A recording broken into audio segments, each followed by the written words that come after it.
लगइले बा अरे का कहिए सैया होली में देवरा चोली में उछल लगइले बा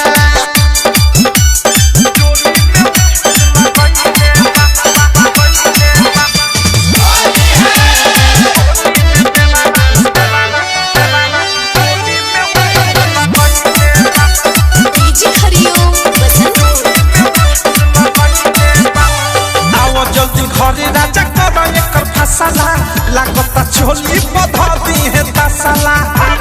राजा सुनो ना आओ जल्दी घरे राजा करो एक फसला लागता चोली बधा दी है तसला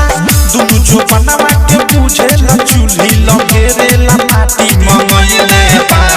का कहिए सैया होली में देवा का कहिए सैया होली में देवा चोली लगइले बा अरे का कहिए सैया होली में देवरा चोली में उछल लगइले बा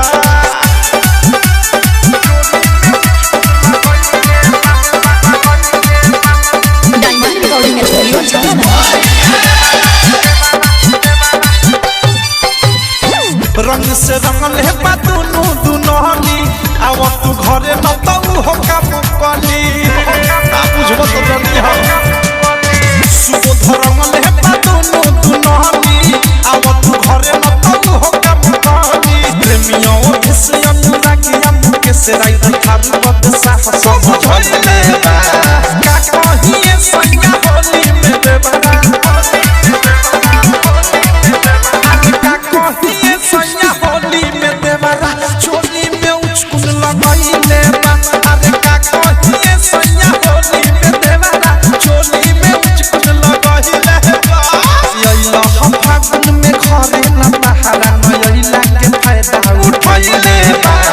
का कहिए सैया होली में देवरा अरे का कहिए सैया होली में देवरा चोली में उछल लगइले बा